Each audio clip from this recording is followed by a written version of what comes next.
রহমান ভারতে যেতে পারবে না। শেখ হাসিনার প্রত্যর্পণ কিভাবে হবে, ভারতের সাথে বাংলাদেশের সম্পর্ক কিভাবে নতুনভাবে নিরূপণ হবে, এটা ঠিক না হওয়া পর্যন্ত তারেক রহমান ভারতে যেতে পারবে না। মাসুদ কামাল ভাই, শেখ হাসিনার প্রত্যর্পণের সমাধান না হওয়া পর্যন্ত তারেক রহমানকে তারেক রহমান ভারতে যেতে পারবেন না, এনসিপির এবং নাহিদ ইসলাম এটি বলেছেন। শেখ হাসিনার প্রত্যর্পণের সাথে ভারত সফরের সম্পর্কটা আসলে কি? দেখেন, এখানে নাহিদ ইসলাম যেটা বলেছেন, উনি এনসিপির প্রধান, উনি ওনার মতো বলেছেন, এটা ওনার পলিটিক্স, এটা নিয়ে আমি সিরিয়াসলি নিচ্ছি না। বাট মূল ঘটনা হলো যে এটার সঙ্গে ওটার সম্পর্ক নাই, আবার আছে সম্পর্ক নাই, আবার আছে। মানে আমার ওই ভদ্র মহিলাকে যদি কখনোই ওনারা ফেরত না পাঠান, মানে এটা হলো প্রত্যর্পণ, যদি প্রত্যর্পণ না করেন তাহলে কি আমার ভারতের সঙ্গে সম্পর্ক রাখবো না? ওই মহিলা কি এক নম্বর ইস্যু হতে পারে? আমি মনে করি না। ওনাকে যদি ফেরত না দেয় আমাদের কি লস হবে? শেখ হাসিনাকে যদি ওরা কখনোই ফেরত না দেয় আমাদের লসটা কি বলেন তো আপনি? আমার কোনো লস নাই। একজন ভদ্র মহিলা খাওয়া খরচ বেঁচে গেলো, ওরা খাওয়াবে দাওয়াবে রাখবে, আমাদের সমস্যাটা কি? এখন এগুলি কোনো বিষয় না। ইস্যুটা হলো এখানে নেন, আমরা যে আবার বললাম সম্পর্ক আছেটা কোথায়? আমরা এর মাধ্যমে ওনাদের মানসিকতাটা উপলব্ধি করতে পারি। আমরা তোমাদের সঙ্গে বাণিজ্য করতে হবে, আমরা করবো, ওনারাও করবি। ওনাদেরও বিক্রির জন্য জায়গা বাজার লাগবে, আমাদেরও কেনার জন্য জায়গা লাগবে। আমরা একই পেঁয়াজ ভারত থেকে কিনলে আমার লাভ, কারণ এখানে পরিবহন খরচ কম। আমরা তেল ভারত থেকে আমার পাইপলাইনের মাধ্যমে আনতে পারি, পরিবহন খরচ কমে যায়, আমাদেরও লাভ, আমাদের কোনো সমস্যা নাই। তো আমরা উচিত পয়সায় খাবো, গোল নিয়ে আমার কিসের একটা কথা আছে না, এরকম টাকা দেখে নিয়ে আসবো, খাবো, প্রবলেম তো নাই কোনো। কিন্তু যদি আমার কাছে বিকল্প থাকে তাহলে যাবো না, সে খাওয়া ব্যবহার করছে, আমাদের একটা প্রাপ্য জিনিস আমাদের দিচ্ছে না। যেমন শেখ হাসিনার ব্যাপারে যেমন তোমার আছে, হাতির যে মানে যে অভিযুক্ত ব্যক্তি, তাকে আপনি ধান বলবেন যে না এগুলো আইন কানুন আছে, অমুক আছে তমুক আছে, সবই আছে। যদি আপনি আমার সঙ্গে সম্পর্ক ভালো রাখতে চান, হাতির খুনি কিন্তু আপনি কালকে পাঠাতে পারেন না? পাঠাচ্ছেন তো আগে, আমরা পাঠাই নাই, আমরা তো পাঠাইছি, আমরা অনুপস্থিতি আগে পাঠাই নাই, পাঠাইছি তো, চাইলে পাঠাতে পারেন। আর যদি পাঠাতে না চান অজুহাতের পর অজুহাত দিতে পারেন আপনি। তো আমার কথা হলো যে এই বিষয়গুলিও কিন্তু আলোচনার বিষয়। তারেক রহমানের সঙ্গে আলোচনা বসেন নরেন্দ্র মোদী, দুই দেশে দুই সরকার প্রধান, তারা যদি বসেন অনেক কিছু হতে পারে। আচ্ছা, অনেক কিছু হতে পারে, না হওয়ার তো কোনো কারণ দেখি না। কিন্তু আমি যতটুকু শুনেছি এর মধ্যে, কালকে আমি দেখলাম তো ওদের রাজ্যসভায় ওদের যিনি ডেপুটি পররাষ্ট্রমন্ত্রী আছেন, উনি কিন্তু অনেক কথা বলেছেন, অনেক ইঙ্গিত দিয়েছেন। সেটার মধ্যে আমি যে কারণে বলতেছি যে এগুলি লোক হয়তো ওনারা বলতে যাচ্ছেন, তারা কেমন লোক দেখাচ্ছেন, তবু পরে সে বলতেছেন যে আমরা এগুলি করবো, অলরেডি করা শুরু করবে তারা। যেমন অনেকগুলি ক্ষেত্রে ওদের কিন্তু এম্বার্গো ছিল, আমাদের অনেক পণ্য বলছে না এরা এই সীমান্ততে ঢুকতে পারবে না, ওই সীমান্ত দিয়ে ঢুকতে হবে, তার মানে ঢুকলে আমাদের লাভ হবে না, তখন পরিবহন খরচ বেড়ে যাবে। আবার অনেকগুলো তারা নিবে না বলেছিল, অনেক কিছু আমাদের কাছ থেকে। তো সেগুলি যদি তারা এম্বার্গো উঠিয়ে দেয় তাহলে কি আমরা উঠিয়ে দিলে আমাদের বিরাট কিছু হয়ে যাবে তা না, কিন্তু এর মাধ্যমে মানসিকতার যে পরিবর্তনটা সেটা কিন্তু ক্রমশ দৃশ্যমান হবে। তো আমি এগুলোকে পজিটিভলি দেখি। আমি মনে করি যে যদি ওনাকে মানে মাসুদ কামাল ভাই, আপনি বলছেন ভারত বাংলাদেশ সম্পর্কের ক্ষেত্রে শেখ হাসিনাই প্রথম বা প্রধান কোনো ইস্যু হতে পারে না, কিন্তু এই কদিনে বা এই 2 বছর 6 মাসে দেখলাম যে একজন নিয়ে আলোচনা, এটা তো আলোচনা শুনাই তো জন্য করে। এটা আমি আলোচনা কে করে? বিএনপি করছে? বিএনপি তো করে না, করে কি এনসিপি করে? কে কেমন করে? তাদের তার কোনো রাজনীতি নাই, তাদের তিনটে রাজনীতি, আর কোনো রাজনীতি নাই এনসিপির, এই জন্য করে। এটা আমাদের মনে শোনা। শেখ হাসিনা শুনেন, শেখ হাসিনা আইন আপনি কি করবেন? কথা খেয়াল করেন, ধরেন শেখ হাসিনা আইন আপনি কি করবেন? আইন নিয়ে তাকে ফাঁসি দিবেন, বিচার কার্যকর করবেন, অথবা সে আপিল করবে। অনেকে বলতে আপিল করতে পারবে না, কারণ 30 দিন পার হয়ে গেছে, আপিল তো করে নাই, এখন কাছে করতে পারবে না, আপিল করতে পারবে। হ্যাঁ, এগুলি যারা বলে তারা এখানে কথা বলে, ভাই আপনি যদি না করতে পারতো বাচ্চারা জায়গায় কি হয়েছে, তার ফাঁসি হাতে শুনছিল না, সে কি যেখানে আছে না বাইরে ঘুরতেছে, কোনাই নেই। ভাই এগুলো অনেক কিছু হয়, সরকার চাইলে অনেক কিছু হয়, ওইগুলি বলে লাভ নেই। কিন্তু যখন আপনি আনবেন, আনার পরে আমি বরঞ্চ আমি তো মনে করি তাহলে না আনার সুবিধা, কারণ আনলে পরে কি হবে? আনলে পরে কিন্তু বিএনপিকে চাপের মুখে পড়ে যাবে, তাকে সে কি করবে? এবং তাকে যখন সে কিছু করতে যাবে, ভাই এই দেশে তো আওয়ামী লীগের অনেক সমর্থক অনেক আছে, কাজেই ওইটাও তো বিএনপিকে বাস্তবতা ভাবতে হবে। ভাই সবকিছু আইন দেওয়া হয় না, অনেক কিছু বাস্তবতা ভাবতে হয়। এই যে ভারত সফর বা ভারত বাংলাদেশ সম্পর্কের এখন যে অবস্থা, 24-এর 5 আগস্টের পর থেকেই তো আমরা দেখেছি যে এক ধরনের বড় ধরনের টানাপোড়েন। আবার এই কিছুদিন আগে শেখ হাসিনার প্রেস ব্রিফিংকে কেন্দ্র করেও বাংলাদেশের পররাষ্ট্র মন্ত্রণালয়ের যে বিবৃতি, সবকিছু মিলিয়ে তারেক রহমানের এই সম্ভাব্য ভারত সফর কি ধরনের মনোভাব, বাংলাদেশ নিয়ে ভারতের কি মনোভাব কোনো পরিবর্তন হবে কিনা? পরিবর্তন তো আমি মনে করি সেটা হয়েছে যে তারই প্রমাণ হচ্ছে যে এরকম একটা দ্বিপাক্ষিক সফরের আমন্ত্রণ দেওয়া। কারণ আগে যেটা আমন্ত্রণ দেওয়া হয়েছিল সেটা তো বিমস্টেকের চেয়ারম্যান হিসেবে ওনাকে আমন্ত্রণ দেওয়া হয়েছিল, তাও সেটা তো ব্রিক্সের মূল সম্মেলনে ওনার তেমন কিছু করার ছিল না। হয়তো তার সঙ্গে নরেন্দ্র মোদী এটা আলোচনা হতো, কিন্তু সে আলোচনায় আমাদের পক্ষ থেকে যাওয়ার কোনো আগ্রহ দেখানো হয়নি, এবং না দেখানোটা আমার কাছে স্বাভাবিক মনে হয়েছিল যে আমাদের সঙ্গে তো ভারতের দ্বিপাক্ষিক অনেক সমস্যা আছে, আলোচনা করে সেটাই করতে হবে। এবং উনি নির্বাচিত হওয়ার পর একবারও যাননি পর্যন্ত। সেক্ষেত্রে ভারতে আমন্ত্রণ জানাতে হবে। ভারত বলেছে তারা এর আগে 2বার আমন্ত্রণ করেছে, তো সেগুলো এক ধরনের আমন্ত্রণ এবং মানে আপনার সরাসরি অফিসিয়াল আমন্ত্রণটা বলা পরিবার এলো, এবং এটা আসাটাই স্বাভাবিক আমি মনে করি, কারণ ভারত অবশ্যই চায় যে বাংলাদেশের সঙ্গে সম্পর্কটাকে ভালো করতে। ভারত আমাদের প্রতিবেশী, এটা তো ভাইস ভার্সা, আমরাও তো ওদের প্রতিবেশী, তাই না? কিন্তু ভালো করতে তারা চায়, কিন্তু তাদের কাজকর্মে কি মনে হয় না, কাজকর্মে আপনার দেখেন একটা যখন আওয়ামী লীগ সরকার ছিল তখন ভারতের সঙ্গে একটা সম্পর্ক ছিল। আওয়ামী লীগ সরকারের পতনের পর ভারত দুঃখ পাইছে, খুবই দুঃখ পাইছে, কিন্তু তাদের এত অনুগত তো আর কোনো সরকার সে পাবে না, সেটা তারাও জানে। কাজেই তারপরে যারা আসছে তারা নিজেরাই এই সম্পর্কটাকে ভালো করতে চায় নাই।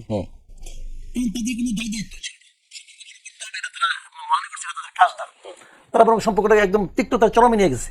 তো আমরা কি ভারতের সঙ্গে তিক্ততার চরমের সম্পর্ক রাখতে চাই? দেখেন, সম্পর্ক 2 ধরনের ভাই। একটা হলো ভারতের সবই খারাপ, ভারতের খারাপ, ভারত অনেক কিছু খারাপ, অনেক কিছু খারাপ তো আমাদেরও থাকতে পারে, এটা দ্বিপাক্ষিক ব্যাপার। তো এখন আপনি বলতেছেন এখানে বসে যে তোমাদের 7 সিস্টারে যারা নাকি বিদ্রোহী আছে তাদেরকে আমরা জায়গা দিব, তো এটা বলে কি আপনি ভালো কিছু প্রমাণ করলেন না তো? তো এটা তো আমাদের বুঝতে, আমরা কি এটা পারি একটা স্বাধীন সার্বভৌম দেশের ভিতরে হাত দিতে পারি না তো। এই কাজটা ভারত 15 বছর ধরে করছে। আমাদের এখানে ইলেকশন হচ্ছে না, ভারত তো ইলেকশনের মানে যারা ইলেকশন না করে ক্ষমতা ছিল ওদেরকে সাপোর্ট দিছে, বলছে এটা নাকি তাদের অভ্যন্তরীণ ব্যাপার, ওটা তো আমাদের জন্য ভালো লাগে নাই। তো এখন সেই জিনিসটা যেমন সত্য তেমনি এটাও সত্য যে আমাদের বর্তমানে একটা গণতান্ত্রিক সরকার আসছে, হয়তো তাদের পছন্দের সরকারের পতনের কারণে ইউনূস সরকারের সঙ্গে তাদের সম্পর্কটা খারাপ ছিল, খুবই খারাপ ছিল, তারা সেই খারাপ সম্পর্ক এখন কন্টিনিউ করতে চায় না। এখন ইউনূসের সঙ্গে তার কি সম্পর্ক ছিল এটা তো বর্তমান সরকারের দেখার ব্যাপার না। বর্তমান সরকার তারা চিন্তা করবে যে ভারতের সঙ্গে কি সম্পর্ক রাখলে আমার লাভ হবে, আমার দেশের স্বার্থ। সেই ক্ষেত্রে এই সম্পর্কটা তৈরি করার জন্য কি করতে হবে?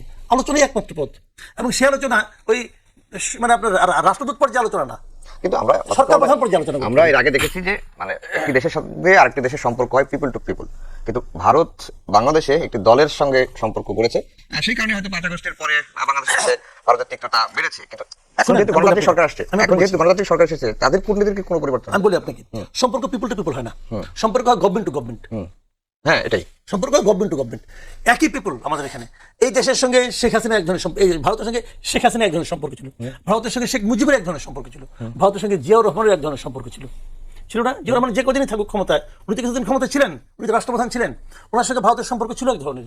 আজকে জিয়াউর রহমানের যে দল, সেই দলের সঙ্গে সম্পর্ক হওয়ার প্রশ্ন হচ্ছে। হাসিনার সঙ্গে যেমন সম্পর্ক ছিল, খালেদা জিয়ার সঙ্গে সম্পর্ক ছিল। খালেদা জিয়ার সময় কি ভারতের সঙ্গে আমাদের যুদ্ধ অবস্থা ছিল? তখন ছিল না রে ভাই। তো এক একটা গভর্নমেন্টের পলিসি অনুযায়ী সম্পর্কটা চেঞ্জ হয়। তো এখন অন্তর্বর্তীকালীন সরকারের সঙ্গে যে সম্পর্ক ছিল, আমরা অবশ্যই ভাববো না যে এই বর্তমান নির্বাচিত ভারত তো বলছে যে ডিউলি ইলেক্টেড গভর্নমেন্ট, এই ইলেক্টেড ডেমোক্রেটিক গভর্নমেন্ট, তাদের বলতেছে যে গভর্নমেন্টকে তারা এইভাবে ডিফাইন করছে, তার সঙ্গে সম্পর্ক তো ইউনূস সরকারের মতো সম্পর্ক হবে না, তারা তো ইউনূস সরকারকে এভাবে রিকগনাইজ করতো না। জি, মোশাররফ ভাই, সরকার ভারতকে আসলে কিভাবে ডিল করছে? ধন্যবাদ আপনাকে, ধন্যবাদ আমার সমালোচক। আসলে বাংলাদেশ একটি স্বাধীন সার্বভৌমত্ব রাষ্ট্র। আমরা মনে করি আমাদের সাথে যে কোনো দেশের সম্পর্ক হবে মর্যাদা এবং সার্বভৌমত্বের ভিত্তিতে, এটা আমরা কিন্তু প্রত্যাশা করি। কিন্তু কেউ যদি আমাদেরকে প্রজা মনে করে, কেউ যদি আমাদের দেশে ইন্টারফেয়ার করে, সেটা তো আমাদের কাছে স্বাধীন দেশ হিসেবে কোনোভাবে কাম্য হতে পারে না।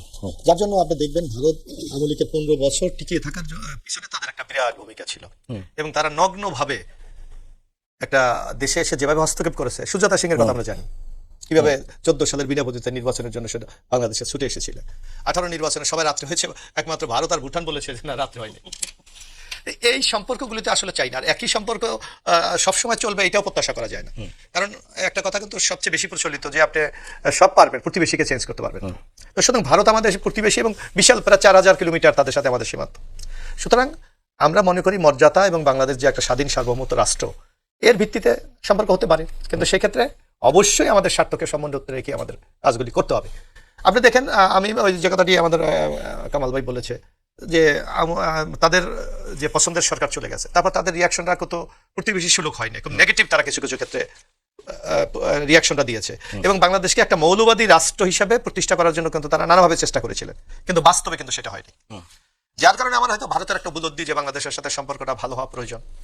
এই ভারতের পাশাপাশি আমরা দেখলাম যে আমেরিকা, চীন, তারপরে হচ্ছে রাশিয়া, এই যে সুপার পাওয়ার দেশগুলো, এবং বলা হচ্ছে যে ভূ রাজনীতির একটা খেলা চলছে বাংলাদেশকে ঘিরে, সেটি বাংলাদেশ কিভাবে পার্ট হবে?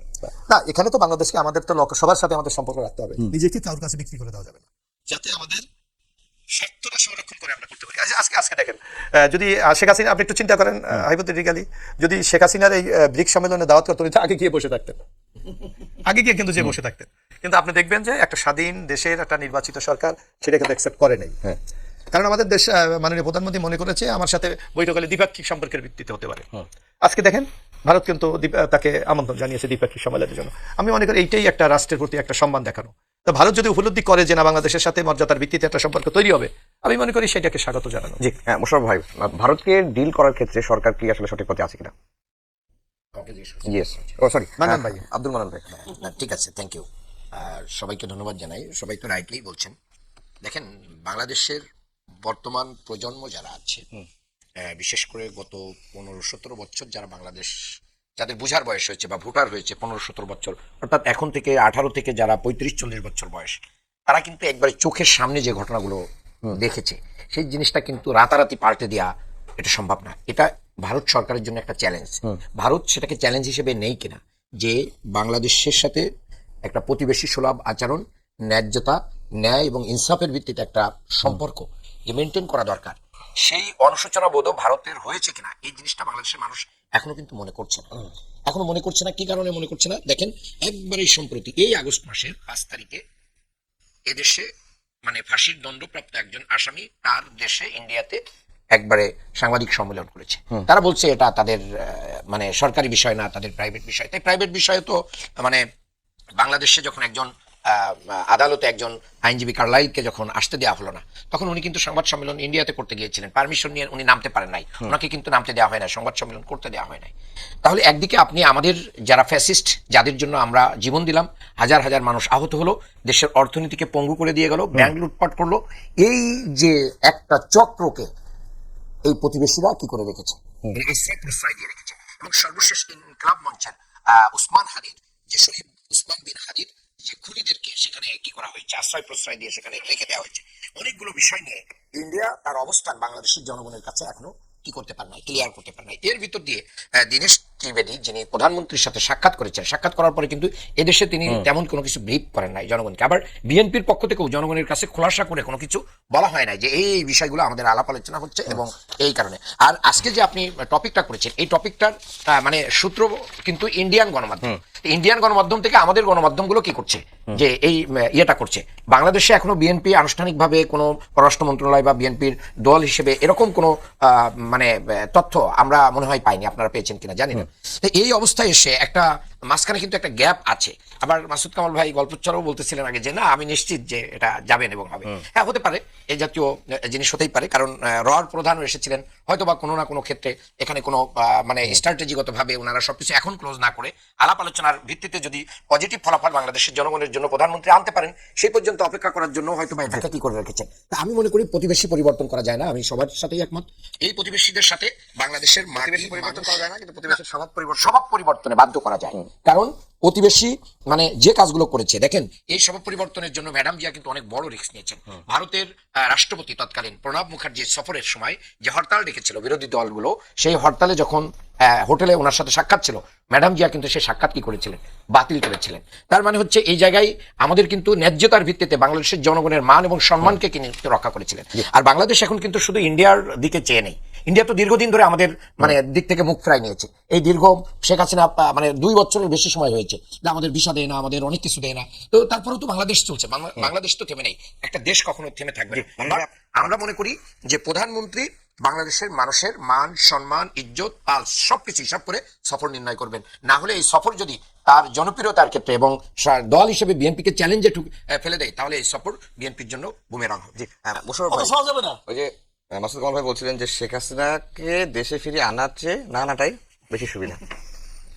না, এখন আওয়ামী লীগের রাজনীতি নিষিদ্ধ, কার্যক্রম নিষিদ্ধ। নিশ্চয়ই দেশে যখন চলে আসবে, একদিকে যেমন শেখ হাসিনা বিচারের সম্মুখীন হবে, পাশাপাশি এই ব্যাপারেও তো তারা আইনি পদক্ষেপ গ্রহণ করবে। তো শুধু এখানে দ্বিমুখী সংকট আছে এটা। তবে আমি মনে করি এই ভারতের যে আজকে আগ্রহ, এই আগ্রহটা ওই দেশের নাগরিকদেরও কিন্তু একটা বিরাট ডিমান্ড আছে। আমরা দেখি যে কলকাতার